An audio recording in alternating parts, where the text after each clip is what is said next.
Alright guys, welcome back to the channel. Today we're working on a 2002 Ford Escape. This is a four-wheel drive option, and we're looking at replacing the rear wheel bearing. And what I've noticed in looking online is that I do this process pretty unique and different from anyone else. I'm not sure if it's a better way or worse way, but I just wanted to share the way that I do it, just in case you wanted to give it a try. So this is the second time I've done it this way, and it went a lot better than the other side, so I'm confident that if I were to do it again, this would be the way to go. So what I do is a lot of people like to remove their upper and lower ball joint, their shock, their brakes, maybe even the lower control arm, to put this in a press or to use a bearing installer and remover kit to kind of press the bearing in and out. The way that I do it is all that I've done is remove the brake drum and the knuckle, or sorry, not the knuckle, the hub, using a slide hammer. So pull the hub out, and then what I do is kind of just destroy the bearing in place. So the outer portion comes out with the hub generally.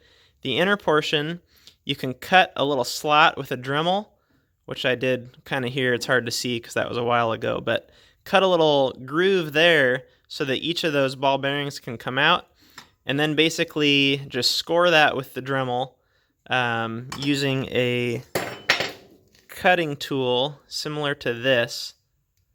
Forget what they call this, but it's just kind of a mill, almost like a cutter, and you score that inner race and then hit that with a chisel and it'll snap, and you can pull that out. Here's what that looks like. So that breaks, you can take that out, and then what you're left with is just your outer sleeve.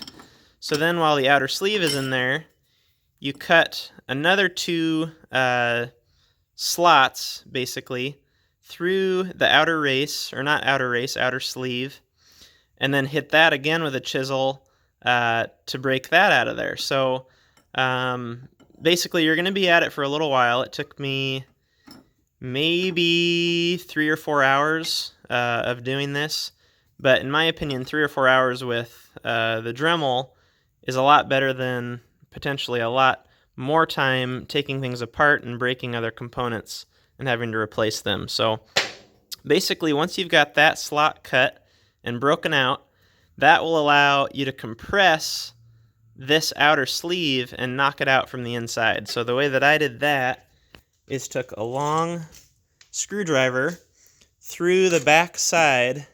It's kind of hard to show, but tuck this through the back and then just tap on that against your inner portion of the outer sleeve here, and that'll fall right out essentially. So hopefully that makes sense. You can ask any questions in the comments and I'll try to get back to you. But anyway, we just got that out. So now I'm going to show the way that we reinstall things. So I'll get that set up and be right back. Alright, so what I've done is put my bearing in the freezer overnight just to kind of shrink it down as much as possible. So I just pulled that out of the freezer. Then what I've got is a 2-inch, this is a 3/4 inch drive socket. You can see all the marks from me pounding on it when I did that side.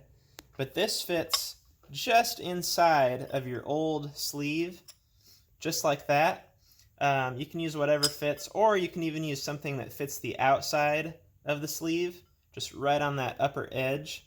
I like this because I don't need to balance it on the outside. It'll just stay in there. So we've got that as part of our setup, and then we've got the torch here to heat up this this outer bit here on the knuckle. So we're going to heat that up and then take our bearing out of the freezer with a little bit of grease on it and start to tap that in. So we're just going to give it a shot and see how it goes here.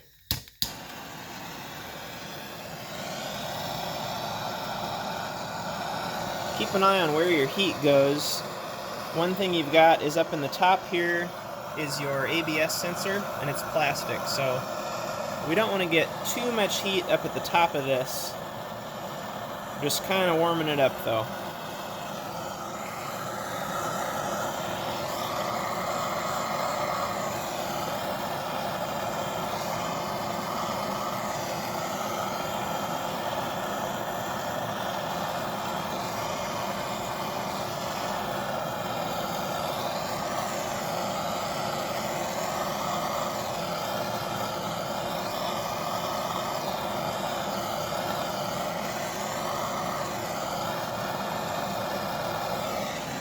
Okay.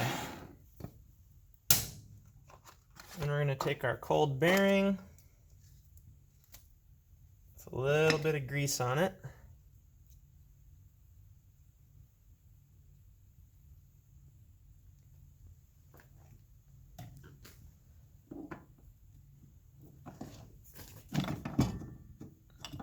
Try to get it started as straight as possible.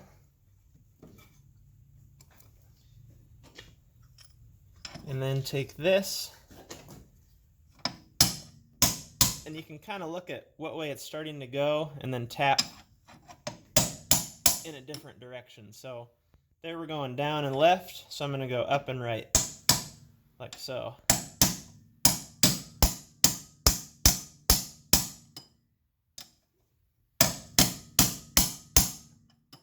Gotta grab a bigger hammer here.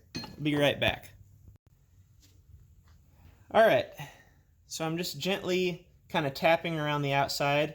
You want to make sure not to mess up this surface here because we've got our snap ring that goes in front of that, and we want to make sure that it can seat. But I'm just very gently working my way around.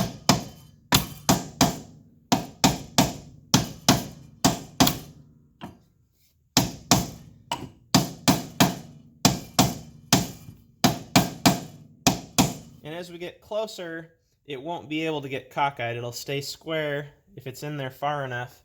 Then we can switch back to our outer sleeve here and socket setup and seat it fully.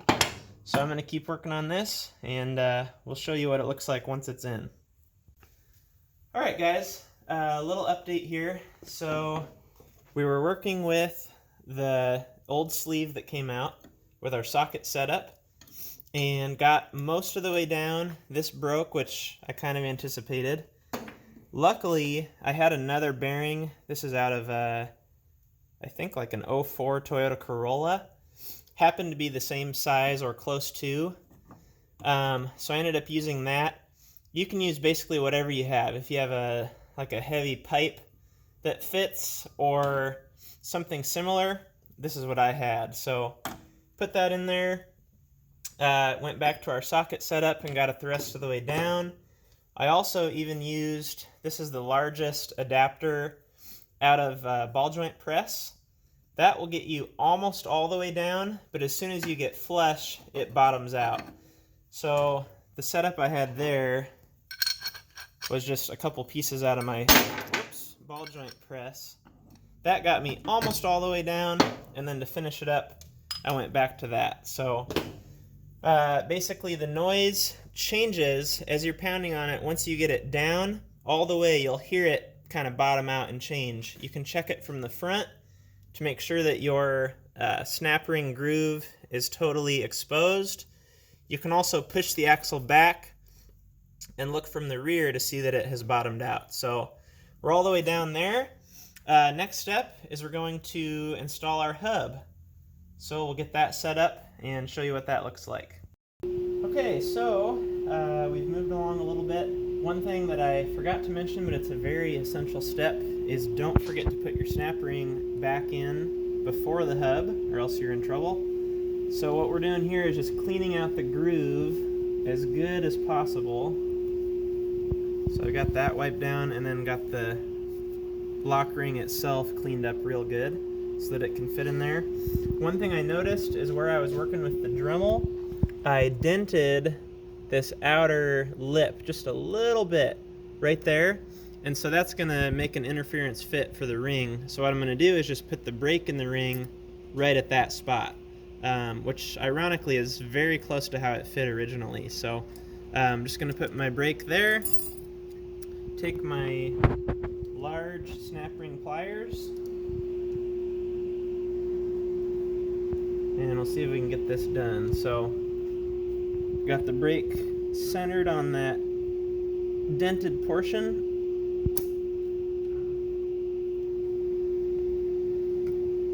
Got that down in there. And then we're just going to take a flat punch and work our way around until this snap ring opens up and seats in the groove there. And then finally you can wiggle it back and forth a little bit, just to make sure it's down in there fully. So we'll get that done and be right back. All right, so we got our snap ring in. A couple things I did to get it seated is just hit it a couple times with our bearing and socket setup, and then also used a punch like I mentioned just to kind of knock it down in, and you can see that it seats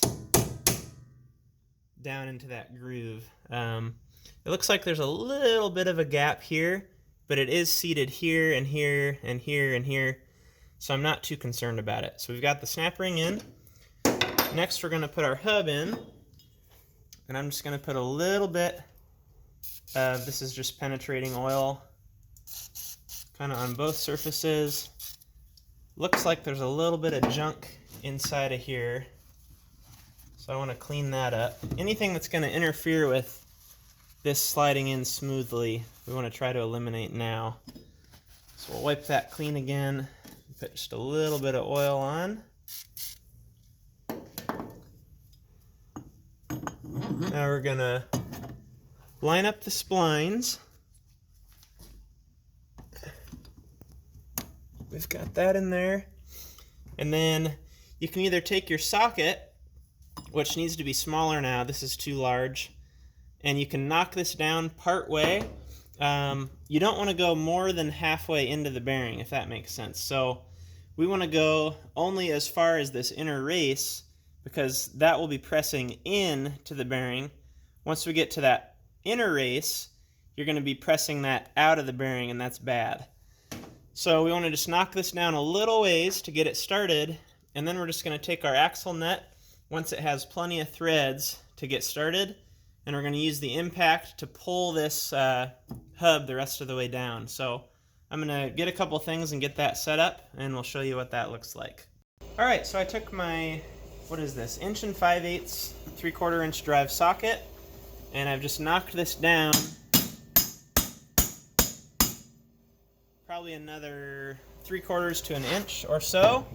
You can kind of see, so we're easily in that first race, but not quite to the inner race yet. So now what we want to do is just take a washer, put a little bit of oil in this area and on the threads. The washer is going to allow the nut to spin as it pulls this down without the nut binding against the hub. So we got plenty of threads started, which is a good thing. Make sure our splines are lined up, and they are. Take our 1 1/4" socket on the impact and pull this the rest of the way down.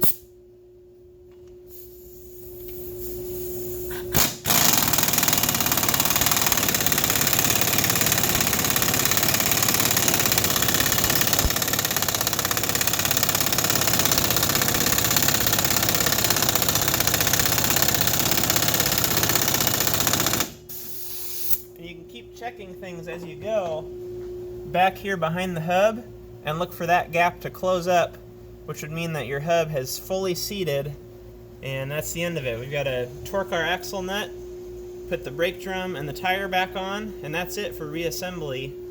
We will want to remove that washer behind there. I forgot to mention that. But that's it. So we'll get that back together, and hopefully you found the video helpful. If you do have any questions, make sure to leave those in the comments.